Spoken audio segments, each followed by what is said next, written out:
hürmetli körülmenler, bugün biz Norvegiya Uyghur Komitetining mas'uli Ne'mat Hacı aka, Norvegiya Uyghur İslam Medeniyet Merkezi'nin imamı, şundaqla yurt aksakallarından Ömer Hacı akını söhbetke teklif kıldık. Söhbetke geldik ona köp rahmet. Hürmetlik Ömer Hacı aka, şu Norvegiya Uyghur İslam Medeniyet Merkezi'nin kuruluş tarihi hakkında kısaca bir malumat bergen bolsanız. Rahmet, Allah razı olsun. Bizden ziyaretke geldiğiniz için Allah meselek acil azim versin.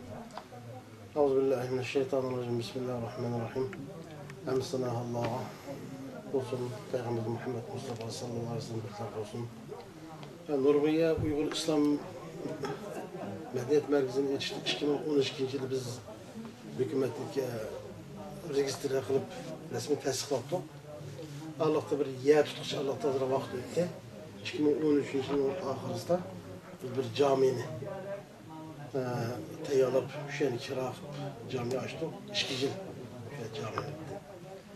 Onun için caminin vakti şu kadar o camiye geçip bulmaydı kalığı bir yani ki. Camiye geçip vakti hoş kaldığı için verdiğimiz vakit çıkıp durup hazır bir yeni camini aldık. Bu yerge mükemmel kadar uzun bir kaldı. Cemaatimizin hizmeti yaxşı. Allah razı olsun. Hürmetlik Ne'mat Hacı aka, bugün Norvegiya Uyghur Komiteti'ne şundaqla Norvegiya Uyghur İslam Medeniyet Merkezi'nin hürmetlik Ustaz Muhammed Ali Karacım Doktor, Norvegiya Uyghur İslam Medeniyet Merkezi ziyaret kılıp bu yerde nurgun teklif, fikir ve vaz nasihatte bulundu. Bu hakta siz kısaca malumat bergen bolsanız, şu bir Norvegiya Uyghur Komitetining mas'uli bulasıqtınız bilen, şu mescitte aktif faaliyet kılgıcı bulasıqtınız bilen. Allah'a rahmet. Norvegiya Uyghur Komiteti ve Norvegiya Uyghur İslam Merkezi'nin ortak birliğinde bugün Finlandiya'dan Doktor Muhammed Ali Karacı, Şivsiyet'in Abdullah Hacı ve onun kesepdaşları Gollandiya'dan Abdurrahman Karacı Katarlık vatandaşlar Norvegiya Uyghur Komiteti'nin teklifi binaen Norvegiyanın paytaxtı Oslo'daki Uyghur İslam Merkezi'de cem bulduk. Bularınki alayda tekliflen kelişilen bir vakitte özlerinin İslam dinindeki mühim dep qaralgan İslam'ın ahmiyeti ve İslam'ın mahiyeti hakkında Norvegiya Uyghur cemaatiga nayet kıymetlik ve ahmiyetli bolgan söhbetlerini ilip vardı. Biz bunun intayın memnun bulduk. Bu Norvegiya Uyghur cemaatinin bunun için texmi ronak tepişi ve gülünüşü için zor bizge ilham buldu diye qarayman. Bugün bu Norvegiya Uyghur İslam Medeniyet Merkezi'ni ziyaret kılıp intayın xursand bulduk. Bu merkez Oslo'nunki qap o'ttiri merkezi beketke bir neçe 100 metre keladigan yakın bir joyga joylashibdi. Norvegiyaningki yiroq yaqin shaharlaridan bu yerga tushgan boshqa davlatdan kelganlarmi bu yerni topmoqqa o'ng'ay bo'ldi ekan. Yaxshi bu o'ringa erishibsiz. Alloh bu o'rinda sizlarningki nimanglarga, faoliyatinglarga barakat ato qilsin. Endi siz shu markazning imomi bo'lasiz sifatlari bilan Norvegiya ichidagi Uyg'ur Müslüman cemaatiga qanday talablarda bulunurlar? Evvela bütün cemaatlerge Allah'ın rahmeti olsun.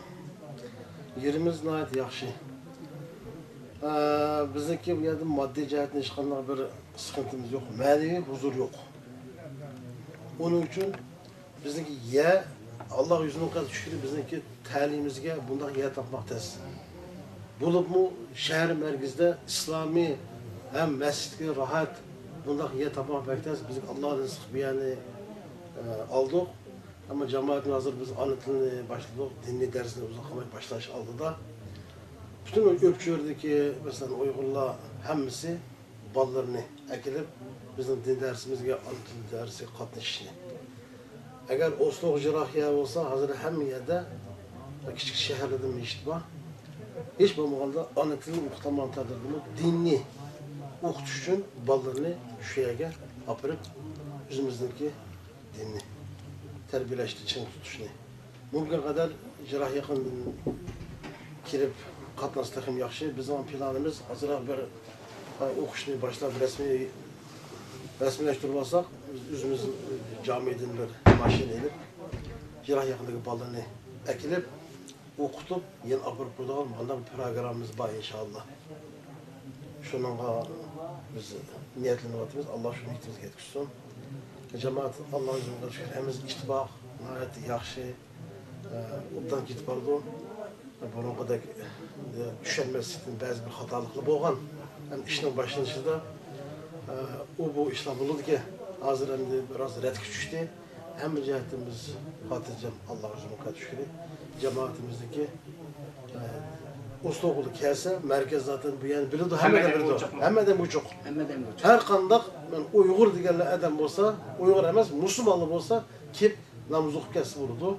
Uygurumuz olsa kelip çay içip, benim bu yani kenarı namaz okup bir 8 minut ağıl kesse, bir 5 minut 10 minut demin elip şeyini içip, sohbetleşip birbirine kesse, bizim karışlarımız her zaman camilerimiz uçuk. Allah razı olsun. Endi Nimet Acık'a siz şu Norvegiya Uygur Komiteti'ninki pişqadem mesullardan birisi. Endi şu teklif nime Norvegiya Uygur İslam Medeniyet Merkezi'nin hazır kadar yapılan faaliyetlerge dini alımlarınızdaki. Qanday qaraysiz ve şu Norvegiya cemaatini şu Uygur İslam Medeniyet Merkezi hakkında qanday xizmatlarda bo'lishga tashabbus qilasiz? Gayet yaxshi savol bo'ldi. Bu Norvegiya Uygur İslam Merkezi qurilgandan tortib bizning dini o'qigan dini zotlarimiz o'zininki tarixiy vazifasini ado qilib, kelgusi avlodlarimizni o'zining aqidasi bilan, o'zining dini bilan, o'zining madaniyati bilan tarbiyalashiga zo'r tirishchiliklarni ko'rsatdi. Bularga alayda rahmet etimiz. Şundakla bütün Norvegiya'daki Uygur cemaatinin, Norvegiya Uygur Komiteti'nin talebi hemimiz ortak hemkarlaşıp Norvegiya Uygur Komiteti ve Norvegiya'daki Uygur İslam Medeniyet Merkezi ziş hemkarlaşıp özümüzün kimliğini, özümüzün tarihini, özümüzün dinini birlikte öğrenip birlikte mevcutluğumuzu saklap kalışını her zaman Norvegiya Uygur Komiteti ve Norvegiya Uygur İslam Medeniyet Merkezi arzu kıldı. Bu arzuya yetiş için hemimiz özümüzden bir kişilik insani nimemizni, burcumuzni ada kılışını talep kılıyor. Hem de Uygurlar arasında bir gap var. Mesela Uygurlar aşkan bu Uygur İslam Medeniyet Merkezi'ne bağımlısı mı? Merdimizde mescit var. Türkninki turuptu, Arapning turuptu, Somallikning turuptu, masjid deganlar bo'lsa o'xshash bo'ladi deydiganlar bor. Lekin ba'zilar bor endi shu Uyg'ur madaniyati bo'yicha o'zimizniki dinini, urf odatini masjiddan o'rganish uchun ballarimizni cuma kunlari cho'maganda shu masjidga ekilib bir Uyg'urlar yig'ilgan bir muhitni ko'kitib ekitishning o'zimi cho'ng bir amaliy dars bo'ladi deb qaraydiganlarmi bor.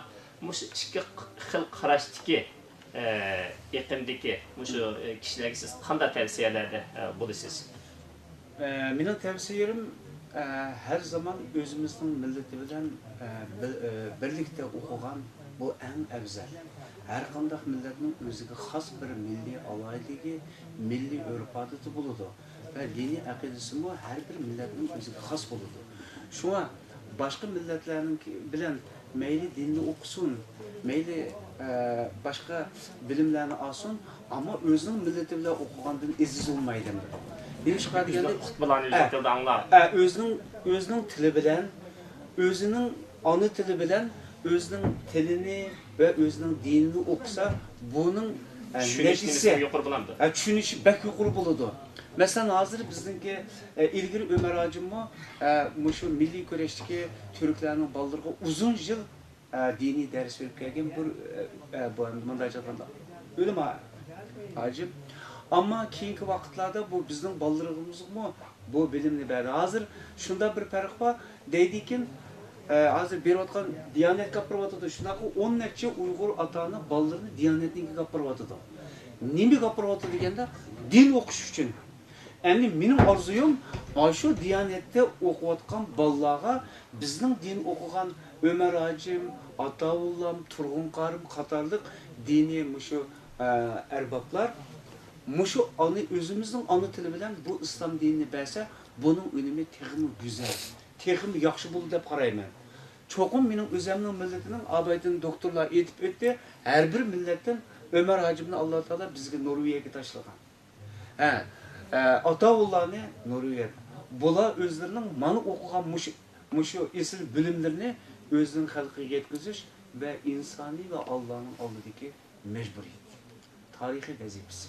Şuna ben her vakit özümüzün milletinden çıkan dindar, özümüzün milletinden çıkan fen okuganlar, özümüzün kelgisi evlatlarga bilim verse bu texim güzel bulunduğu da qarayım. Hadi Norvegiya jamiyatida bo'lsin, mayli Shvetsiya jamiyatida bo'lsin, mayli Gollandiya jamiyatida bo'lsin, endi Uyg'urlarniki kelish ketish tarixi o'xshamagan bo'lg'achqa, ba'zilari yerlik tilni biladi, ba'zilari yerlik tilni jiq bilmaydi. Lekin bu masjidlarda ya turkcha xutba o'qiladi yoki arabcha xutba o'qiladi, yo so'malcha xutba o'qiladi. Bu xutbani ham Uyg'urlar boshqa masjidda bo'lsinmi, turkchani ancha-muncha tushunsa, Uyg'ur ana tilni tushungandek tushunmaydi endi. Shunaqa. To'g'ri. Naqadar foyda olsinmi, ilqi Uyghur ana tilini anlayamaydigan bir Uyghur ana tilini ota-onalarning unutib ketishi, hatto ba'zi nutq so'zlagan vaqtda, ijtimoiy turmushda aloqa vaqtlarda ani nima deydi deydigan nimani yeri ba'zi so'zlarga Turkiyada turkcha aralashtirib qo'ygandek, Norvegiyada norveçcha aralashtirib qo'ygan bir ahvollar bor. O'sha ahvollarga bolalarga sap Uyg'ur tili o'rgatish uchun ota-onalar sap Uyg'ur tilini qo'llanishni mashq qilishi kerak.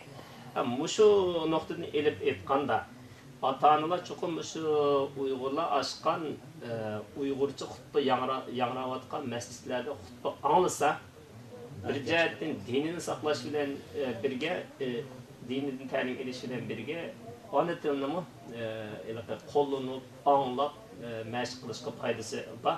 Endi mushu jihatda sizlar Uyg'ur musulmonlarga nima tavsiya bo'ladi? Mening tavsiyam, masalan, men turklarning kimchida 11 yil bo'ldi o'qidim. Bu yerda Uyg'urlarning bolalarimi bordi. Uyg'urlarning bolalari kelgan vaqtda burun shularmi Uyg'urlar bolalarni turklarga olib bergan. Ular rahat o'qiyamasdan keyin men o'qitdim. O'qitgan vaqtim shunda rahatlanib, tez tushunish.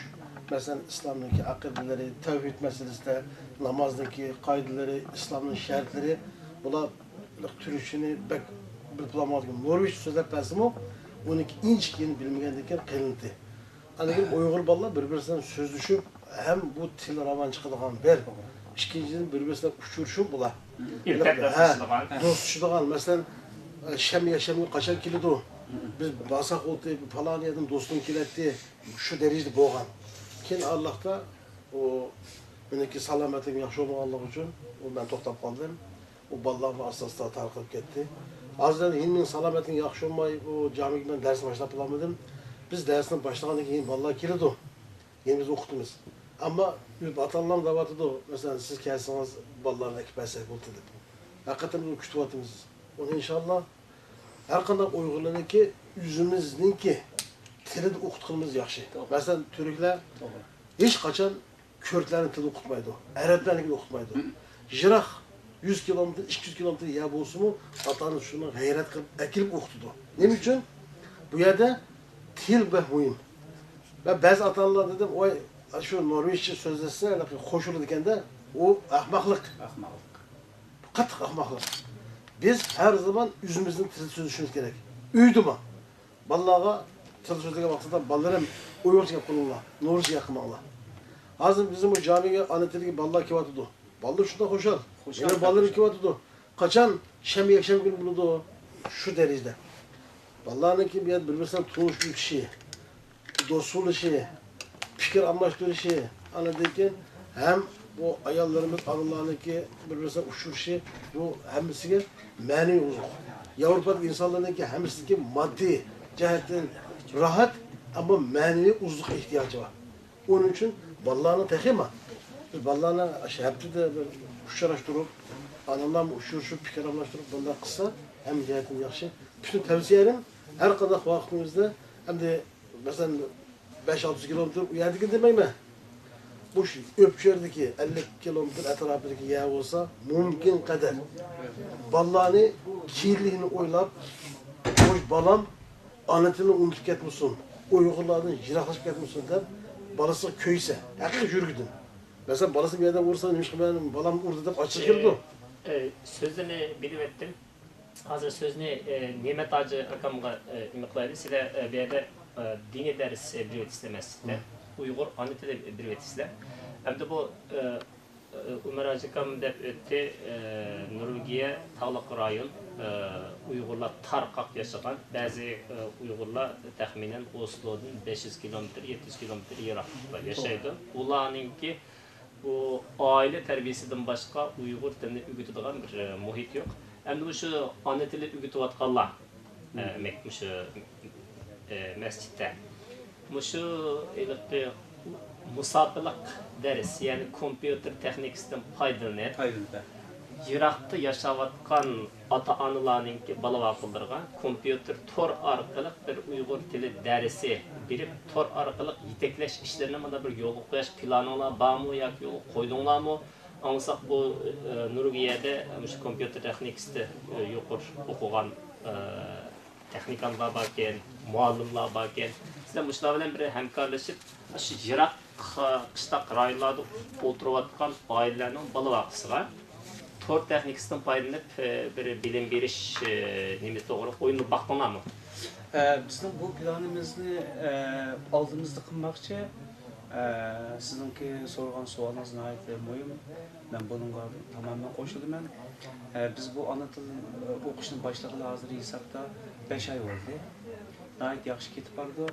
Ömer Hacı Mabeyt'in dep etgandek, hem de şu bizdeki dini ders verildiğin malumlardan birisi tayyor olsa, biz Oslo'da bu Uygur Norvegiya Uygur İslam Merkezi'de ana tilini ilip verişten bir vakitte bu dini dersini beraber tanışıp bunu bir yer icra kılıp olgandan keyin anındaki maxsus kompüter okugan Adilcan Katarlık bizdeki indirimiz var. Bular torunu bir torunu şekillendirip anladıyken Irak, mesela Torunhayim, Bergin, bu Kristiansan, Stavanger Katarlık bu şeylerge tor arkalık bu anlatıldığın ve İslam dininin ders veriş bu planımız var. Biz bunu aldığımızda icra kılmak cemde. Şu an hem de hazır bugün bana muşuna nait yaxşı bir sohbetler bulup bu Şimali Avrupa'dan bana nurgulluğun dini alimler ve dini mütehassisler gelip Norvegiyanın bu paytaxtı Oslo'da bu İslami bir konferansiyeni ötkazdık. Bu biz için ve kelgisi milletimiz için zor bir netice qarayman. Allah razı olsun. Bugün vakit münasebeti bilen bugünkü sohbet programımızı bir şeyde ahırlaştıraydı. Sohbet programımızga kıymetli vaktleri çıkarıp katlaşıp için rahmet. Allah'a emanet. Sevgi, rahmet. Allah'a emanet.